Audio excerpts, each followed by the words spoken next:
And this can be shared to the community broadly, to your colleagues, if you think this would be valuable for them as well. As we go through, I would ask that you hold your questions till the end.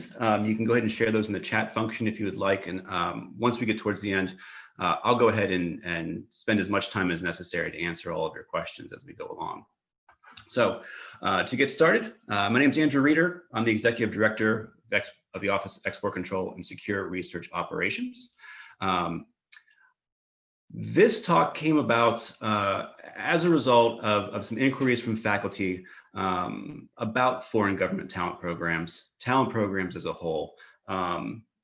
And really what, the questions were that they didn't really know what a talent program was and what they should be doing with these requests. And so talking with Tomas and some of the others from the VPRP office, we thought it'd be a great idea to put together some information to sort of help, convey what these programs are and sort of what you as a faculty, researcher, an employee at the university should be thinking about when presented with these opportunities.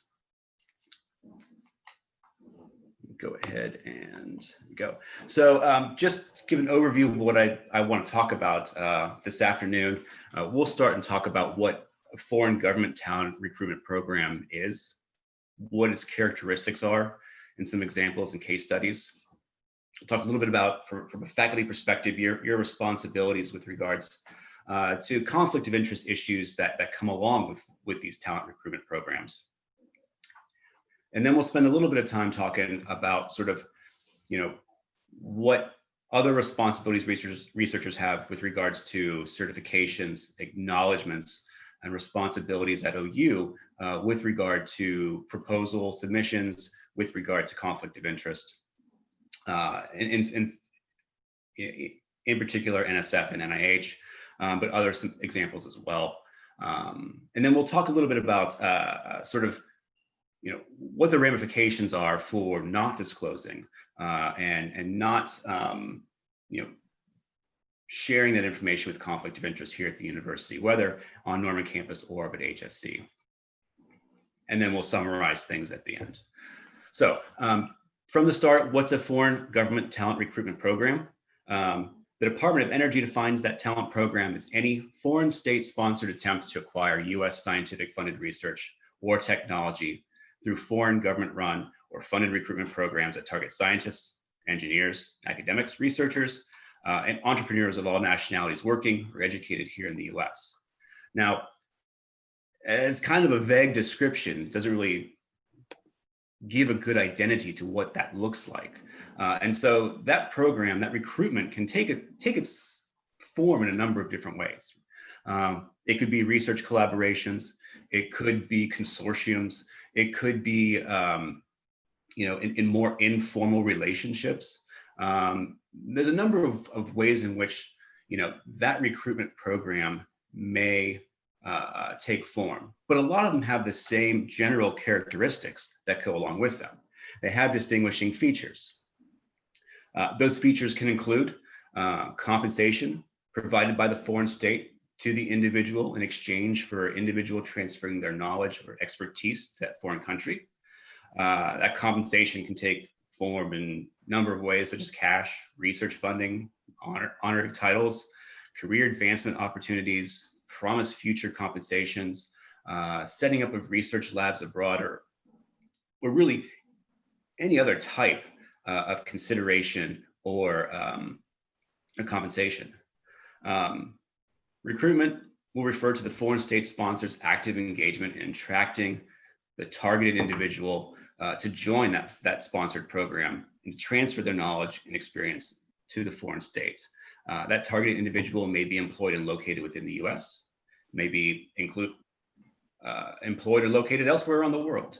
The recruitment doesn't necessarily include an invitation to attend or present at an international conference.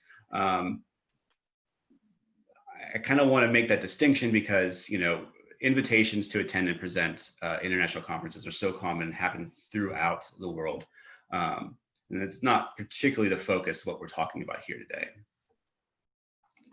Some additional features, and this is really where you start getting into the idea of something just not quite being right with this recruitment. And that would be the focus on the individual researcher instead of the project or subject matter. Whereas the recruitment's looking at you, the individual, and not particularly versed in the research that you're doing. That compensation is significantly above the market value for those expected activities. That's a feature where they're bringing you in and attracting your interest. Some other features: the foreign entity title for the researcher implies a greater connection than maybe what's really happening. Foreign residency application may be encouraged or facilitated. So if they're trying to draw you over to their location, may require changing of the researcher's primary institution affiliation for the purposes of journal citations.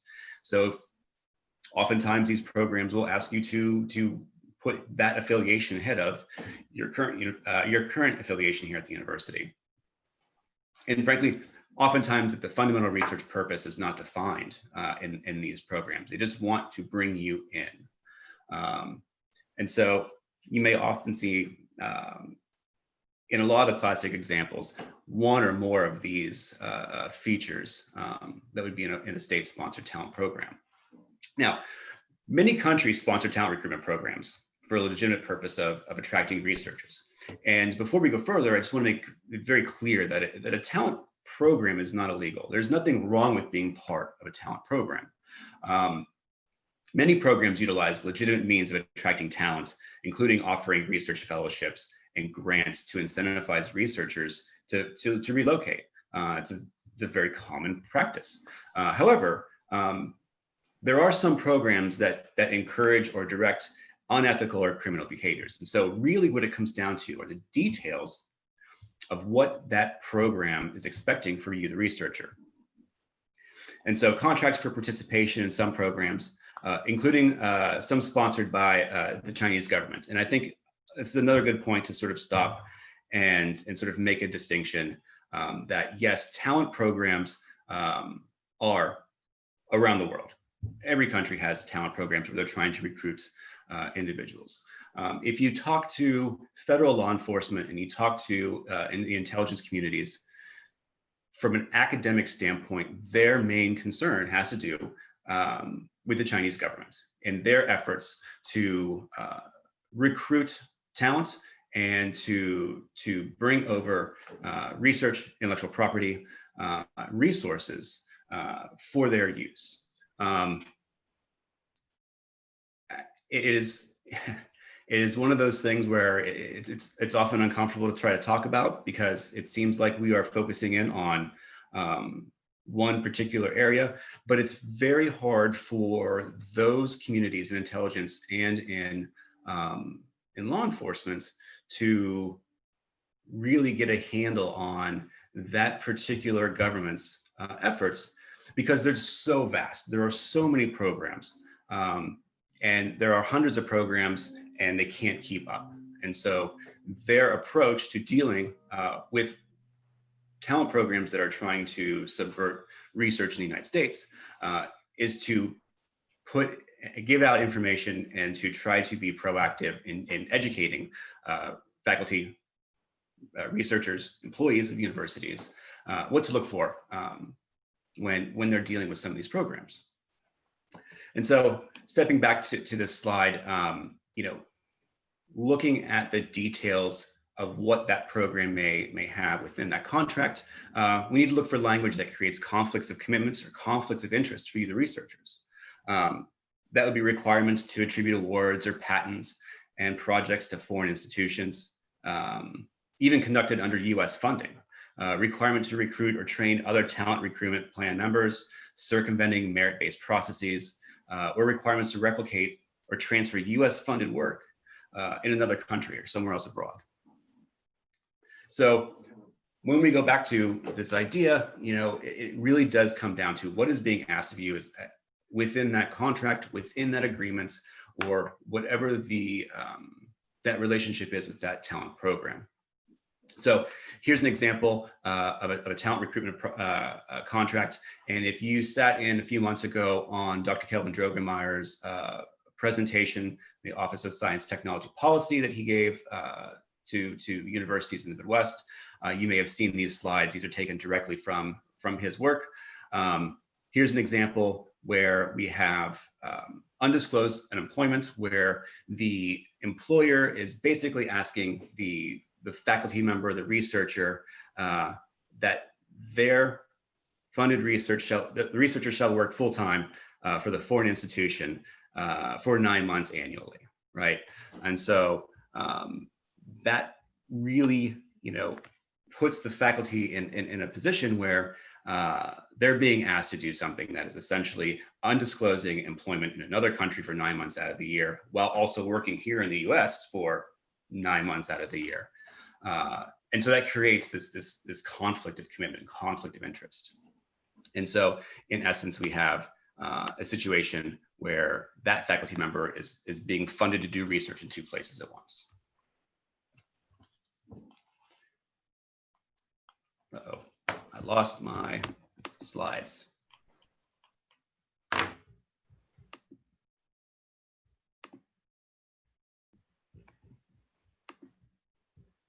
Please excuse this interruption, as I've lost my slides.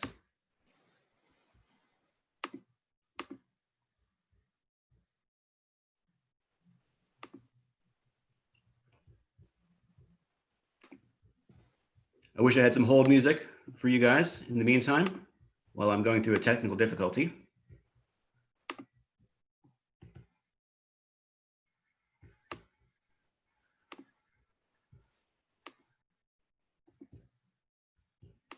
One second here.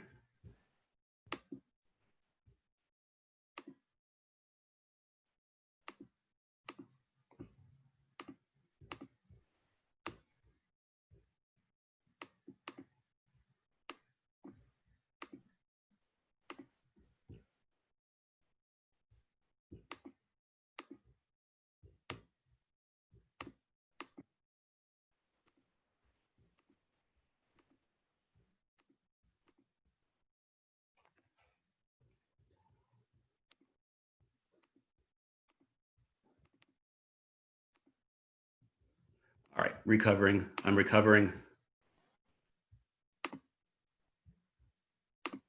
Okay.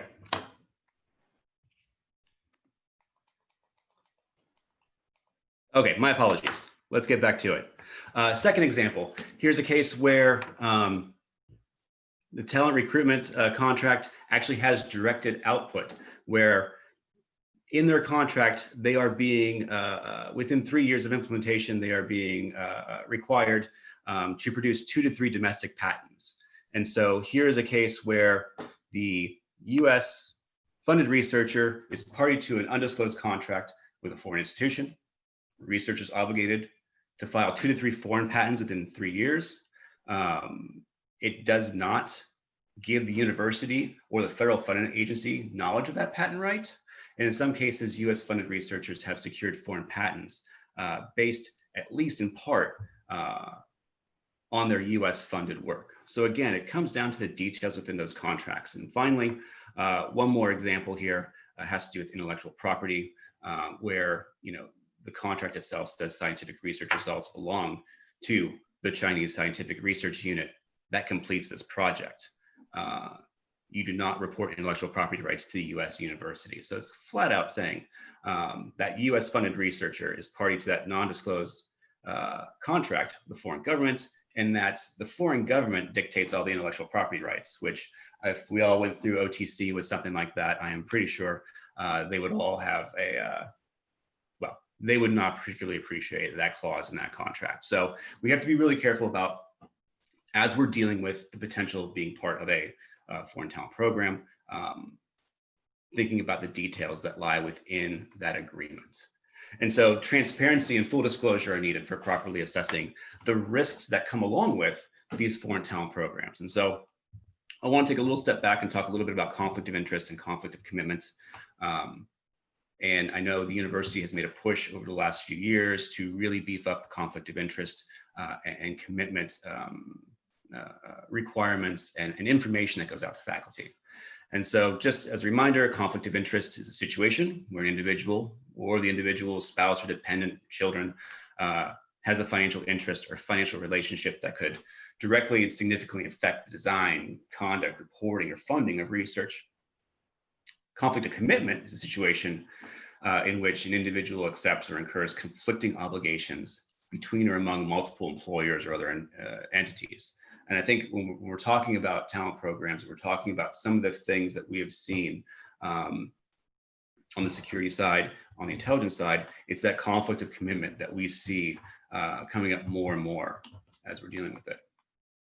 And so examples of the types of behaviors that increase risk, can harm that research enterprise that we may see in some of these programs would be, conduct that violates funding agency and institutional policies, like failure to disclose, financial conflicts, conflict of commitment, external employment arrangements, financial support that overlaps with the U.S. funding, shadow laboratories, or other parallel research activities, as well as diversion of intellectual property, violations of peer review processes. And in some cases, we can get into violating laws where theft or diversion of materials and intellectual capital happens, or just straight grant fraud. And this has impacts beyond, just the day-to-day, but, we talk about distorted decisions about the appropriate use of taxpayer funds and hidden transfers of information, know-how, and data and time, diversions of proprietary information, loss of federal research funding, damage to the reputation of research institutions and researchers. And so there is a point at which we have to consider, if we are becoming part of a foreign talent program, do the terms of that relationship impact research, and does it impact, have harm to the research enterprise? A couple of case studies that have to do with that. These are all relatively famous in terms of being in the news, but in one case we have the former chief of iGenetics, University of California, San Diego, UCSD Health, received a $10 million NIH grant during his 11 years at UCSD, founded a US pharmaceutical R&D company, but also had undisclosed founder and primary shareholder of a publicly traded Chinese biotech company that specialized in the same work that he was doing in UCSD. So there's an unreported conflict of interest where he was the founder and shareholder of the exact same mirror lab that he was running in the US in China, multiple undisclosed subsidiaries and additional companies in the US, China, and the Cayman Islands, and was also an undisclosed member of foreign government-sponsored talent recruitment program. All of these things are unreported conflicts of interest, conflicts of commitments that have drastic impacts for the university, distorts decisions about appropriate use of taxpayer funds. There's a number of hidden transfers of information, know-how, data, intellectual property. And as a result, that researcher resigned from that US institution. In terms of the peer review process, another case where a researcher served as a designated peer reviewer for funding agency grants. This person was undisclosed participant in a foreign government-sponsored talent recruitment program, diverted proprietary information, emailed grant applications to scientists in China and some US-based, and to some US-based persons where, they were, circumventing the process. The research instructed one recipient of the information to keep to themselves. And basically took some of that information and kept it to themselves. And again, here's a case where, the taxpayer and public trust is lost, distortion decisions and appropriate use of taxpayer funds, again, impacts, and shows a diversion of proprietary information and pre-publication data to foreign entities. And again, a researcher elected to resign once this all became uncovered. And in some cases, there's just straight criminal fraud. And this is a case where, a researcher was found guilty of conspiring to commit federal grant fraud, making false statements and obstruction by falsification. And a lot of times, going back, this is all part of their contract with their foreign talent program. And so again, I go back and I stress over and over again that, although these things are not illegal, we have to look at the details of what's being asked of the individual who's being a part of this talent program. And so again, in this case, the individual found a US company, applied for Department of Energy and NSF grants to fund his US company to conduct research. Although some research had already been completed in China, including by their own satellite lab. They signed undisclosed 5-year employment agreement with the Chinese university to serve as their director of research institute, while also being a faculty at their university. And so in the end, the researcher was found guilty back in 2019. I don't think they've been sentenced just yet. So it's really important when we talk about disclosure and conflict of interest. Researchers and academics, need to be familiar with the disclosure and conflict of interest requirements imposed both by the university and the U.S. government. So, think about not only all of the paperwork that comes through the university and the guidance that's given about conflict of interest, but also think about as you're filling out paperwork for your proposals, as you are accepting awards and the language and the requirements that you have within those. Just keep that in mind as you move forward. Again, international activities fall under the Board of Regents conflict of interest policy. I would highly encourage you all to take a look at that and be familiar with it. Transparency and full disclosure of terms of participation in these talent programs are essential for university and you as an individual to appropriately assess the risk of being a part of that program. Again, you're being asked to do things that are a conflict of interest and a conflict of commitment. That's something that needs to be addressed. And then establishing and implementing transparency regarding all sources of research support is necessary to avoid abuse of the open access offered by the U.S. research environment and creates that grant funding program that's fair and equitable. In the end, we don't want to be in a position where we are we're hurting the one thing that we're trying to do, which is to do research and to further science and further academics by getting stuck with these disclosure and conflict of interest issues. Undisclosed obligations to foreign government-sponsored talent recruitment program. It may support decisions about the appropriate use of funds from the taxpayers when grant funding agencies, unaware of that foreign obligation, sends money towards a researcher on that federal grant. And so we have to think a little bit about not just whether or not the terms are what they are, but as we move forward, we're seeing more and more restrictions that are coming in to all federal dollars, whether it's an NSF grant or a DoD grant. We're seeing more and more requirements where we're being asked to disclose more and more information about all relationships with all of our employment relationships, where disclosure is going to be absolutely critical. And I'm not going to say one way or another if those relationships will impact your ability to get research, but law enforcement, DoD, intelligence, and other federal funding agencies are concerned about U.S. taxpayer dollars to do research that ends up leaving the United States to other foreign governments. That is just something that they are concerned about. And so transparency, disclosure is going to be so critical for faculty moving forward, so that we don't have a situation where there's undisclosed participation that's going to pose a risk to national security. It's going to pose a risk to the university and its ability to do research. And we have to be able to assess all aspects of that research and the ability for us to be able to say that we are good stakeholders of taxpayer dollars. So in the end, failure to properly disclose foreign financial support, including foreign talent participation, may result in lasting damages to the university, and it may entail future inability to obtain federal research dollars in the future.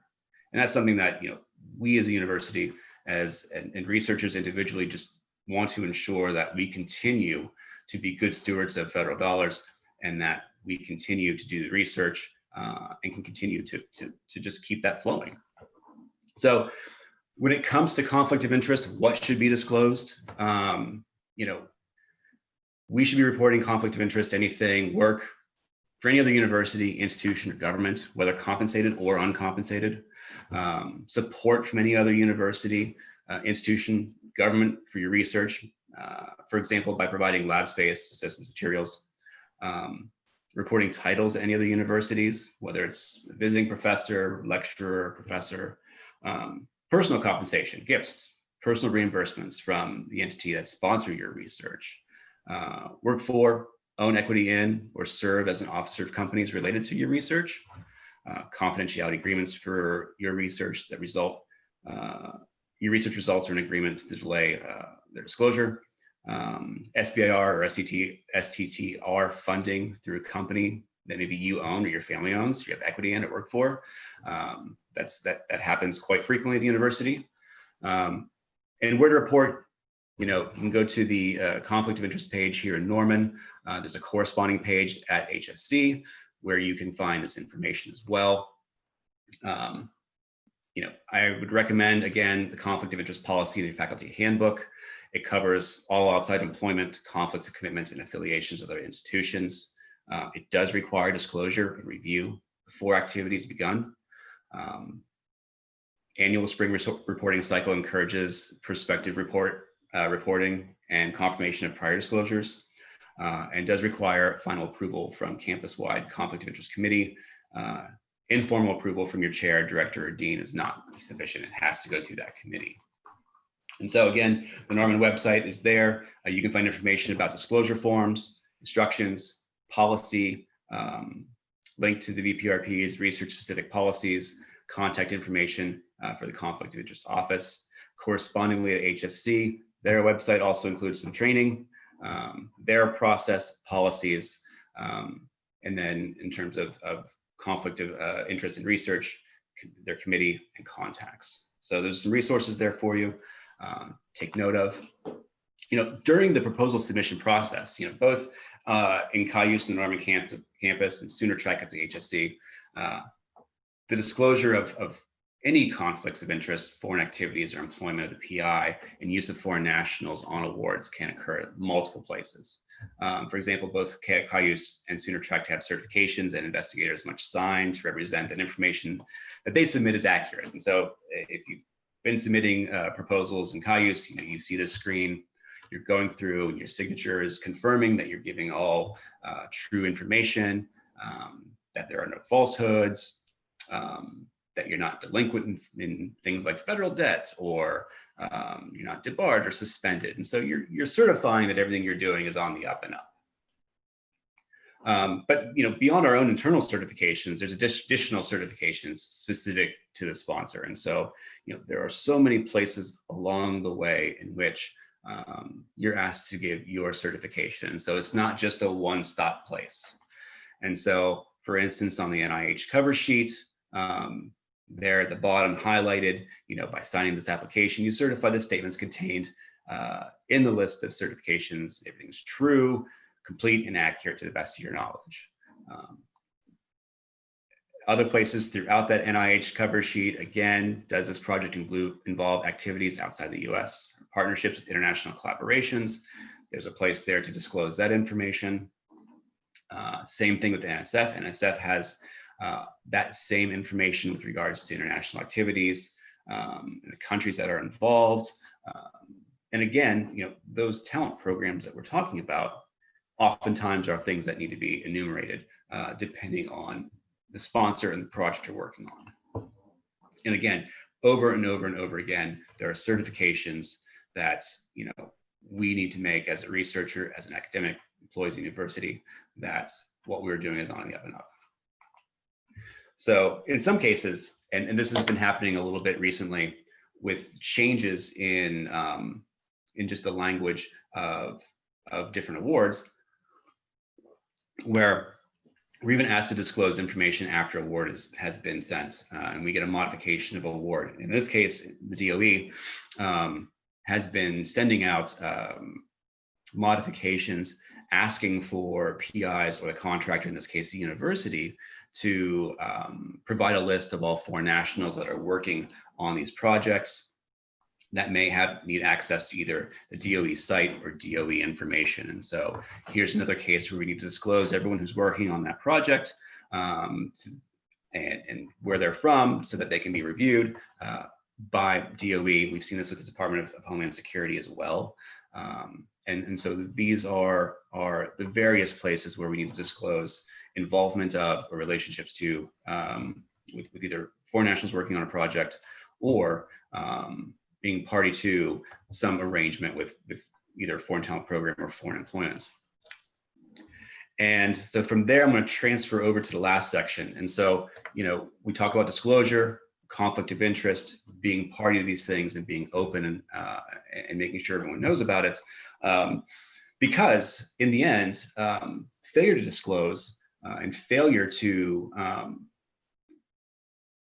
be upfront about these relationships may make you susceptible, might make you put you in line where you may be in violation of the False Claims Act. False Claims Act provides that any person who knowingly submitted false claims to the U.S. government was liable for government damages, at this time for a penalty of $2,000 for each foreign claim, or I'm sorry, for a false claim. And the FCA has been amended a number of times, and is now provides that violators are liable for a number of damages.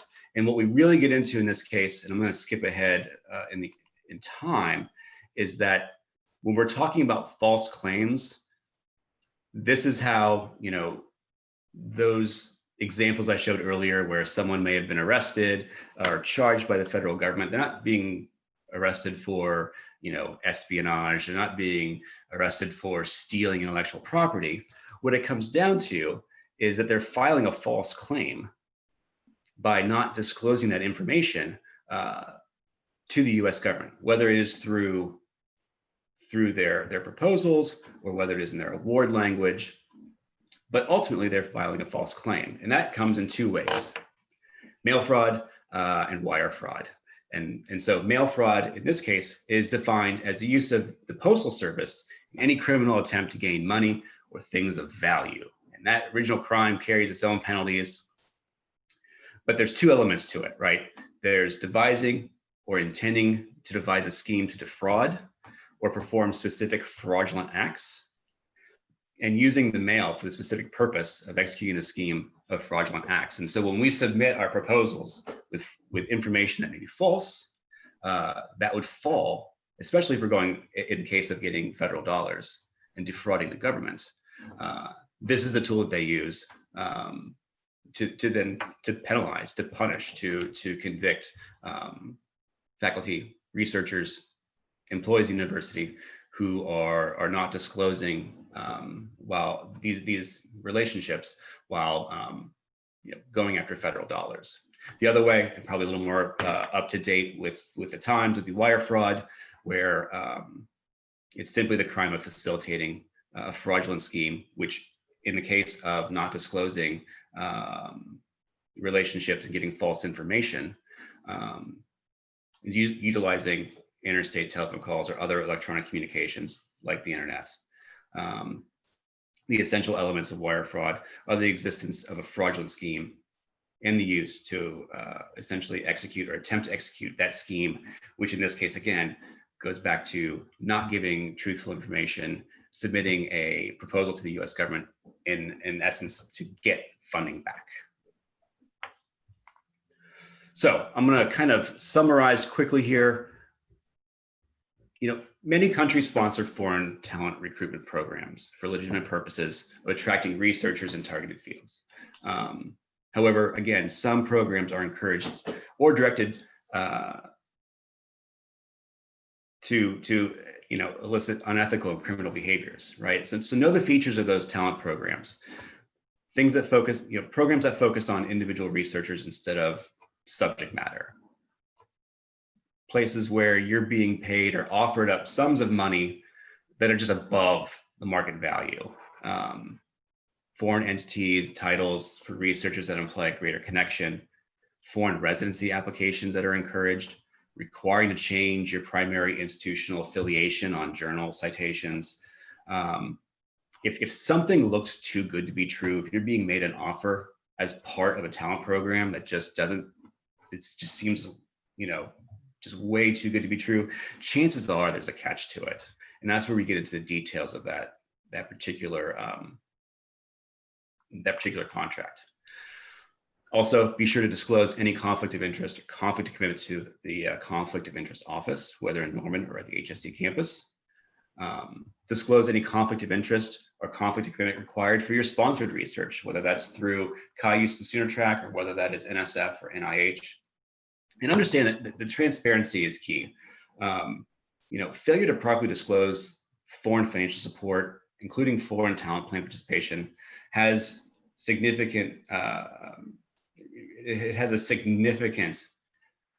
impact on the university and its ability to obtain federal research funding, to keep our standing as a university in the research community, and can bring about criminal liability if we don't disclose these things. And so it's incredibly important. And faculty and researchers will get opportunities to do so many things internationally. And so if you get to a point where you have an opportunity that you're not sure about, the recommendation would be to reach out to a number of different offices. Contact information for all of us for foreign talent programs, research security, and export control related issues. You can contact myself. For issues of conflict of interest and compliance, Office of Compliance and Greg Heiser's there. If you're up at HSC and conflict of interest, or you have issues with proposal submissions, Martha Ogilvie is up there. Please feel free to contact her. And then through research services here in Norman, Michael Purcell, Fran Stevens, both are there to answer questions that you may have that come about from these various opportunities that are out there internationally. And so with that, I am here to take your questions. So if you have them, please feel free. Open it up to whomever. Hey, Andrew, this is Naaman. I just want to thank you for giving us this presentation. I thought it was very helpful. And I asked this question, I'm not sure if there's a clear-cut answer, but typically on like these DOE grants, how do they, or even NSF grant, how do they define a foreign national? Can that also be somebody that's like a dual national of, the US and another country? So what they ask for, I believe, is that they ask for names and their country of origin. And so they want a listing of everybody, all participants, and where they were originally from. Okay, so like the birth country? Yes. Maybe there's a little bit of confusion. My recommendation would be, kind of listening to this conversation, would be, if you're not certain, you should reach out and communicate, right? And disclose. It doesn't hurt to disclose. Your office can do the evaluation and decide, whether there's a true conflict or not, and go through it, like you said, on a case-by-case basis. But I think the key that I'm getting is that when in doubt, go ahead and communicate. Yeah, absolutely. That's a good sort of, when in doubt, talk to somebody, right? And that might be through proposal services or ORA, that might be through the export office, that might be conflict of interest. One way or another, we're going to find the right person for you to talk to and make sure that all that information, puts us in our best position to assess any kind of risk and mitigate that risk. So yes, reach out, talk to us. That's what we're here for. Yeah, and another concept that's helpful for me is, when we find ourselves in a conflict of interest or a potential conflict of interest, the point is we're trying to manage that conflict, right? So in one extreme of management could mean this is not possible, we cannot engage in this way, or there may be other kind of gradients of of management where the potential conflict can be managed through some process. So it's not just necessarily a black or white, yes, no, you can do this or you can't. There may be some process development and managing the potential conflict. One of the things that that many have heard from the Office of Export Controls in the past has been, we're here to advise, and it's up to you to make that business decision as to whether or not you want to move forward with any kind of potential relationship that may or may not have risk associated with it. So we're here to kind of give you all the information that you need that, you know, can lay out maybe pros and cons, potential items that can be detrimental to your research down the road. Just lay out as much information as possible so that you as the individual faculty or researcher can then make that determination for yourself. I don't think you're ever going to hear our office tell you, no, you can't do something unless we know we're going to be violating some sort of policy, statute, law along the way. Federal law. But in this case, where we're talking about foreign talent programs where, it's not illegal. There's no rules against it. It is just, it is up to you, the individual, to assess the risk that comes with that and make sure that you're aware of your responsibilities. If you choose but you say it's not illegal, but when you think about entities that are on the State Department's list, then that crosses a line, I would assume. It certainly gets to a point. It just depends on the information that's being transferred. Okay. But that would raise the level of concern. Absolutely. Absolutely. So one of the first things we would do is look at the institution that, or the individual that you are discussing the potential collaboration with, to make sure that, if we screen that institution, that they are not restricted by the Department of State, Department of Treasury, or Department of Commerce. If they are, we're going to let you know right off the bat and say, these are the risks that are inherent of doing something like that and the restrictions that you will have. And the potential of if you continue down this road of what could happen. Thanks, Andrew. Sure. Any other questions? Well, I want to thank you all for taking time today. I appreciate you coming through on lunch right after an ice storm. I know it's been kind of a crazy few weeks. I suppose we can call it a crazy 2020. But I appreciate the time, and I encourage you all again to continue conversations with this office, with proposal services, with conflict of interest. And please reach out if you have questions. And contact information is available. And I'm happy to stay online following this if anybody has any following questions, or we can just continue this dialogue. But as we're coming up on 1 o'clock, I just wanted to say thank you all again, and I appreciate your time.